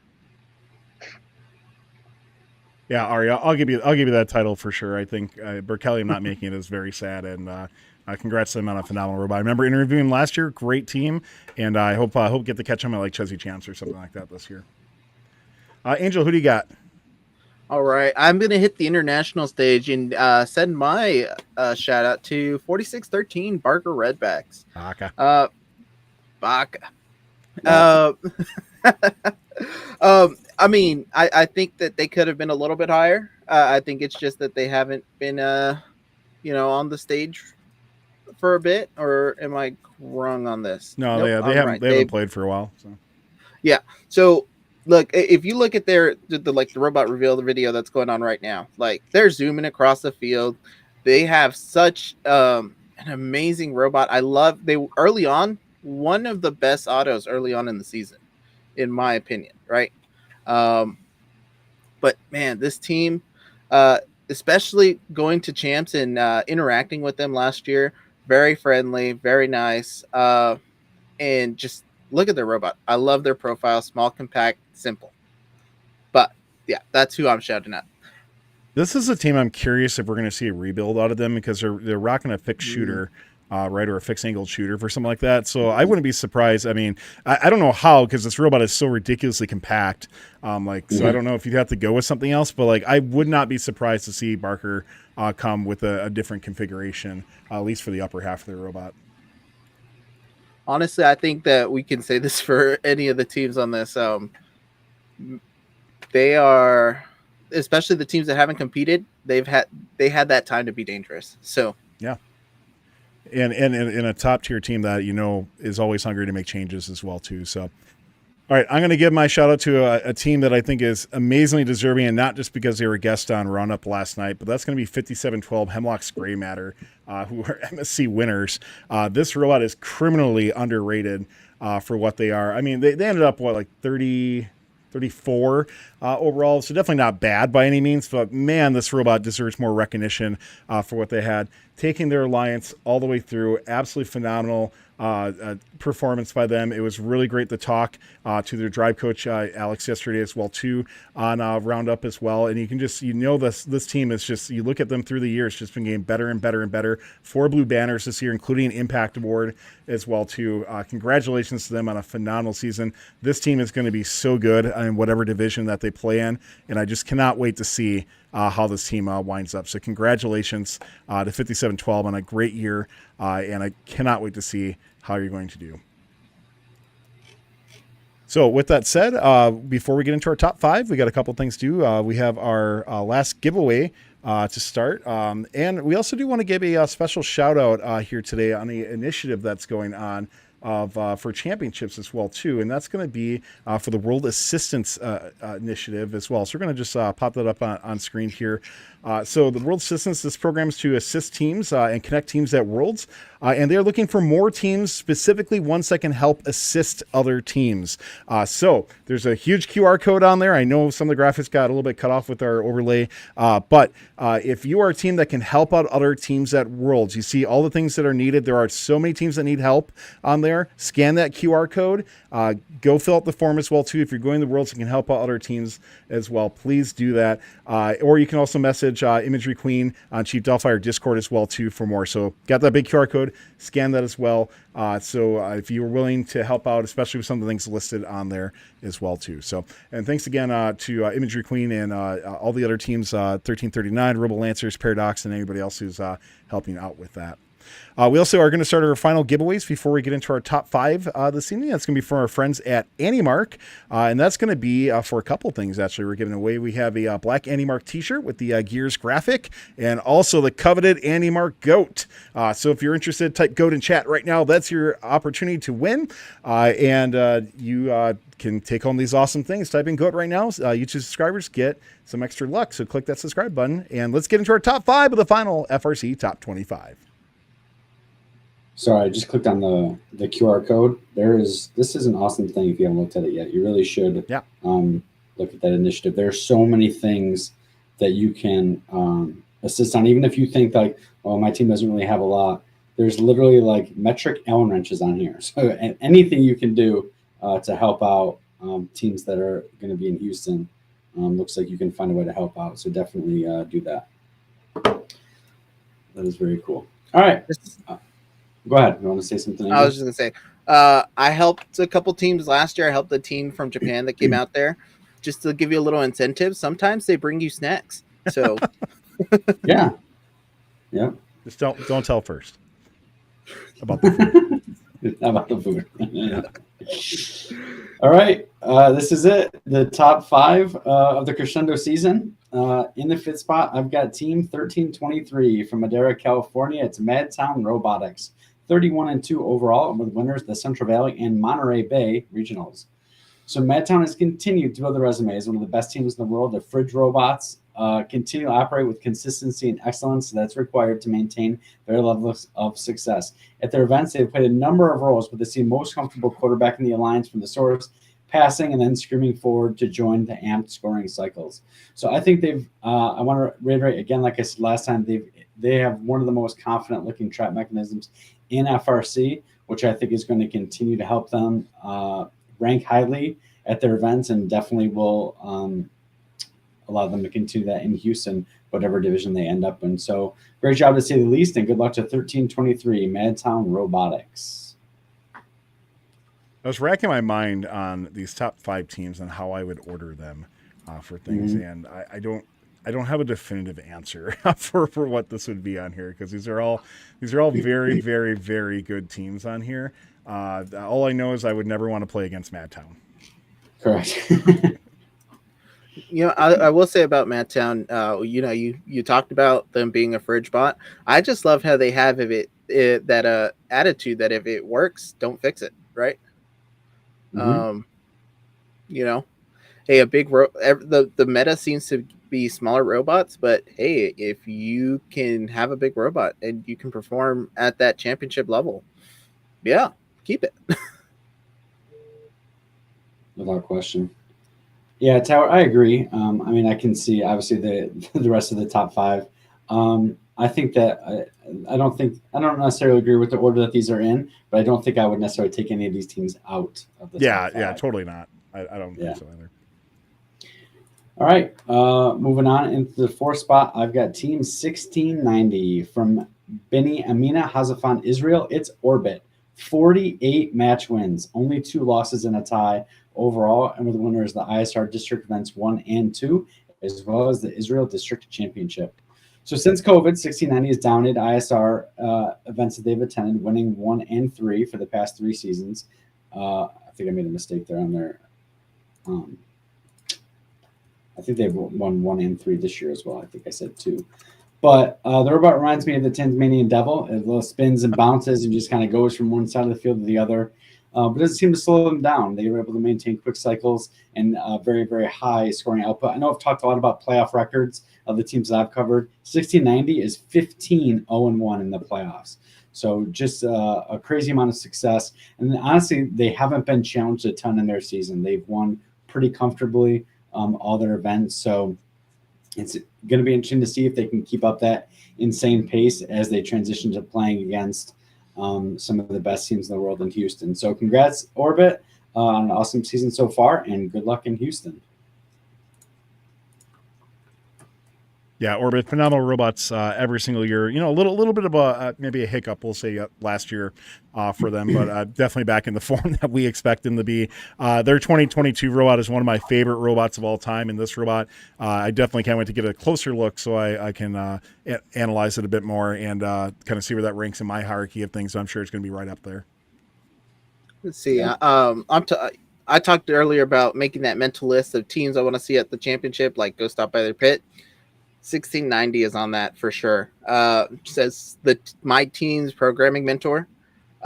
Seeing what Orbit does, like programming wise, is crazy. Yeah, it's absolutely nuts. Yeah. Very good. Smallest robot in this game. You could literally like step over it. There are speed bumps that are taller than this robot. And if Ari can step over it, you know it's tiny, right? So. Oh, jeez. All right. It is funny to go from Madtown the Fridge Bot to Orbit the right. Mm-hmm. I mean, if you look at the Blue Alliance, they do have a picture, and it just looks like a drive base.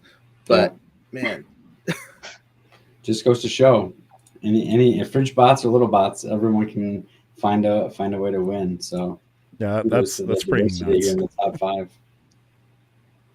All right, moving on into the 3 spot. I've got Team 1678 from Davis, California, Davis Senior High School. It's the Citrus Circuits. With a record of 48-1 overall, they were winners of the Silicon Valley, where they also picked up the Impact Award, as well as winners at East Bay.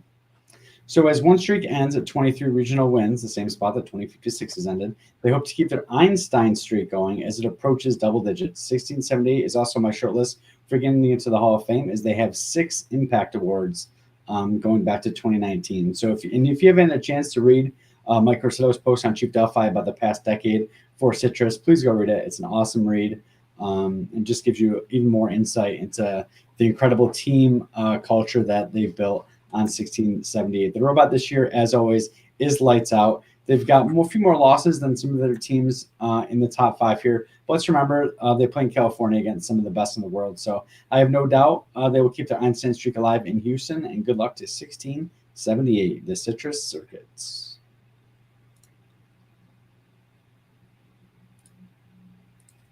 Overall, Citrus, another phenomenal season by them. And I really like that they did play a week 6 event this year as well too. So for them, very fresh in our minds, get a chance to see them as they continually evolve their match play and how they go it. If I remember correctly, I think they played more of the passer strategy at East Bay versus like their alliance partners as well too. So I actually, which is something I actually love. I love seeing the robots that have, these elite tier robots that are passing and showing that versatility off. I think is fantastic as well too. So it would be cool to see what role that they take at championships and how they go about it, both in quals and the playoffs as well too. But can't wait to see. One streak was broken, Justin, but that other one of continually winning the divisions that they've been in as well too. I think that's going to continue. I can't wait to see it keep going. Yeah. Hey, when life gets fun. Yeah. I was going to say something about this, and now I've forgotten it. Oh well, a byproduct of very little sleep. All right. All the drummers in the 2 spot. This is tough. But in the 2 spot, I do have Team 2056 from Stony Creek, Ontario, Canada. It's OP Robotics, 53-0, undefeated in Crescendo, and winners of the Newmarket, McMaster District Events, as well as the Science Division at the Ontario Provincial Champs, as well as the Ontario Provincial Championship. We've talked about a few teams tonight that perhaps have built the best robot in their history, like 359, for example. And I think this applies here to 2056. I will knock on wood for you, Tyler. Match in and match out, this robot goes out and executes flawlessly. Their lack of a trap has not hurt them at all. I don't know if you guys have seen many 2056 matches. Tower saw them up close all weekend long. Their human player is exceptional, perhaps the best in FRC that I've seen at spotlighting their microphones. So many harmony climbs have also contributed to their success. I am not sure what else 2056 has to do to get that elusive number 1 spot. But as last year, this is my heart's choice to win the championship this year. I know it's something that has eluded them, and I hope that they can get over that hump this season. So best of luck in Houston to Team 2056, OP Robotics. Yeah, I mean it's this is a phenomenal machine. I mean it is this is the best machine I've seen for sure. Now I haven't seen some of the California teams in person for things, but going to provincials and seeing this robot in action was just absolutely nuts. I posted a couple like shorts of this team or TikToks as well too of this robot going. And of course, if you haven't seen the behind the bumpers we posted yesterday for them, wow, this robot is so awesome. Everything that goes into this is so well thought out, but also just ridiculously efficient as well, which is something that 2056 has always been, right? They do not build the most complex robots out there. They build efficient machines that perform at a super high level. One of the things when I think about in interviews, when we talk to teams, sometimes when you talk about I think like they're polar opposites, like 1690, right? You talk about a team that everything is practically autonomous on that robot. 2056 is just a teleop machine where they have one driver who controls everything. You went through like how their controllers work. They switch the controllers to have the extra buttons in the back. Just running with LEDs and some vibration on their controller to give them their feedback. What a phenomenal machine, and what a phenomenal, to me, they're like when I think old school FRC, like that's what I think about, like how you play the game, right? Like versus like everything's going to be coded, everything's going to run through autonomous, everything's going to be, mostly running itself during a match and things like that too. Not saying one's better than the other or anything like that, but I mean, what a cool way to go about the game, and absolutely love 2056. Yeah, number one in my heart for sure. And Tyler, sorry, buddy. No, he's taking it well. Yeah. All right. So it only leaves one more. Crescendo 2024, final top 25. The number one team is Team 254 from San Jose, California. It's the Cheesy Poofs. 28 wins, only 2 losses and a tie. And with the winners of Sacramento and East Bay Regionals. So 254 finds themselves in a familiar spot heading to the World Championship. They have won the World Championship 5 times. They just might have the robot to complete the 6-pack and put some distance on the teams chasing them up the most prestigious leaderboard in FRC. We wondered, as we had to wait 3 weeks into the competition season to see this robot, and they were able to turn their turret robot into a great success. This past weekend, we saw them playing cleanup duty, which is actually a little bit different than what we were just talking about, where some of the elite teams we've seen have been the passing robot. They were on cleanup duty. Scoring in the amp. At one point, I was watching them. They had all 4 notes, and I do want to talk about this after as well. All 4 notes in the speaker during the amp period, and there was still 6 seconds left. So their cleanup game was insane. And since last season, ended earlier than they had hoped. I think they've had the singular goal this year of returning to Einstein and taking another run at a world championship. So good luck to Team 254, the Cheesy Poofs. Now, chat, you can debate this to World's End in regards to 2 versus 1. Having not seen 254 in person for things, in my opinion, there's a certain amount of things you can just watch on film, so to speak, versus experience in person. So I very much, look forward to seeing 254 in person. I mean, they're an elite team, no matter which way you slice it for things, and still very well deserved of being where they're at for things. I mean, they're the most winning team of like all time, right? So like, for things like that, and they continue that excellence as well too. So 254 is still very well deserving of where they're at. They're a phenomenal team. And when you look at like, here's what I want to see them go against each other, right? For things. I mean, we saw them pair up, right? How'd that work out, right? So let's see them go against each other on Einstein and see where that winds up. I think that's like the ultimate showdown of ultimate destiny right there, right? Yeah. So I do want to say, and I want to talk about this earlier, but we kind of moved past it. As far as their game changing or the game design committee changing the melody bonus RP threshold, I wish they had. I know they didn't put it in the manual, but I don't think they put supercharged nodes in the manual last year either. I wish they would have changed the amount of notes you could score during the AMP period. I think that really would have helped, because when I saw 254 on cleanup and they had notes, and in a blink of an eye, the AMP period was over. I was like, how awesome would it have been if there was 10 notes there and all of a sudden everyone went forward and just tried to score as many notes as possible into the speaker during that 10 seconds. I think it would have been a lot more exciting of a game. So I think it would have been cool to see. But yeah, I mean, not to mention the defense then too coming into play during that time, right? You talked about that earlier with that happening during that amped period, like the defense that could really come into play had that been higher or limited or whatever it could be, right? I think would almost change the dynamic of the game to a certain standpoint in a good way. Yeah. I just want to going back to they set that world record, and when I saw that, right, amazing. There was a little Chief Delphi post of like, is this the new meta? And I'm gonna say no, and the reason why is because they only got that world record because of 254. 254 was able to clean up those notes extremely fast, like you're saying, Justin, how they already had all 4 notes in by 6 seconds, but at the 6 second mark. So, I mean, I think that explains how well 254 is doing this season. And yeah, I know the drama's in the number 1 spot, but I mean, if you're gonna put someone in here, I'm okay with 254. Yeah, and that's a very good point too. Looking at overall scores for things, right, where you have that alliance scoring 171 points versus like 2056's high score is 150 unpenalized as well. I mean, that's a pretty big spread. Like that's a lot of notes different, and some of that it might be the cap on who you're playing with and things like that as well too, right? But like that is quite the spread. And I don't know, this feels like it has been a few years ago where it's like Canada versus California again for a top team. Like this feels like something like we'd say in 2019 or something like that, right? So I think it's cool, and I can't wait to see it play out. It's going to be awesome.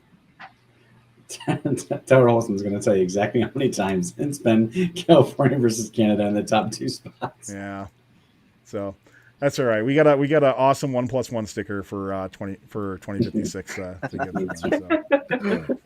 Okay, let's go ahead and do the drawing for the Animark Goat, and also the T-shirt as well too. So Goat was your keyword for that, and if only I could put up the right graphic for that. So GOAT was the keyword for that. If you do one, please go to firstupdatesnow.com/winner, and it's going to be add 110BBV. Congratulations. Go to firstupdatesnow.com/winner in order to claim that as well. So before we let everybody go here on the top 25, first off, good luck to everybody at Championships, and thank you for tuning in all season. This is the last FRC top 25 for Crescendo. Always a sad thing with that. We do have a couple other live shows still. FRC Roundup will be back the Monday after Championships, but a couple things to mention. There are going to be about 20 fun correspondents at Worlds, either Serbia and their teams, or like Angel and I are going to be filming down at Championships as well too. Please come and say hi. We would love to say hi. And a few of us, at least film crew wise, we will have both badge ribbons and also fun stickers to give away as well too. So please come say hi. So we have 2 film crews for FRC and 1 FTC film crew as well. All of them will have badge ribbons and stickers to give away. So please come find us, say hi. We'd love to talk to you, hear more about you, your team, or anything you want to talk about fun as well too. Don't forget to hit that subscribe button. It really does help to stay up to date on all fun content. And thank you to those who have signed up through YouTube. Join as a member or a supporter. And don't forget, our members and supporters do get some extra benefits. Members get early access to any future video that we post. Supporters will get some of them as well too. And it's a few bucks a month, a great way to help support our channel. And 100% of those proceeds go back to our correspondents as well too. So please consider it. We definitely appreciate it as well. Don't forget, you can watch the archive for this and all of our other shows at youtube.com/firstupdatesnow. And a couple things. Let's just check in as we get ready for Championships. All of us are going to be at Champs, at least the 4 of us here on screen, which is awesome. So, Justin, any last things to say before we head out tonight in regards to Championships? Oh, just can't wait. It's an absolute blast. I am one of the lucky few that gets to drive from Rochester to Houston. So we start that road trip on Friday. We're excited about that. We have a good time. We're very excited to compete with all these great teams that we've talked about all season long. Have an opportunity to see these teams up close. Put a head in a robot and really see how it works. So very excited. I'm excited to see you all there as well. Just can't wait. Ari, how about yourself? Well, we're one of the lucky teams that gets our robot shipped on any first truck. So luckily, we don't have to do that drive.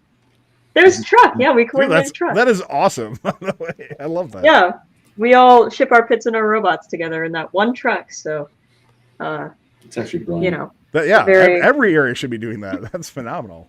Yeah, no, it's great. And then we get our robot until Friday. We don't have to ship it out or anything. So we are doing some assessing where our robot needs to be before then. We've got 2 pretty intense meetings, both Wednesday and Thursday, that we're going to try to tune up and be absolutely ready to take on whatever division we're in, going for that back-to-back Einstein appearance, but Never I know. did, real quick before we go to Angel, I do also want to mention the current plan right now is on Saturday to have our championship preview forecast show. So Saturday's current plan right now, it's very dependent, obviously, when divisions come out for things. But Saturday at, I think, 7:30 Eastern, I'll get back to everybody. Check our Discord and socials for that. But we'll be previewing and predicting all the divisions coming up on Saturday with some more giveaways, too. So, Angel, how about yourself? Anything you want to mention for championships before we let you go? I mean, excited to go to championship, excited to be part of the film crew and go meet teams, interact, and interview some of them. Like Tyler said, if you see me, say hi. I'll give you a sticker and a ribbon. But with that being said, man, I can't wait to see what championship ring, new world record, ? You know, we'll see.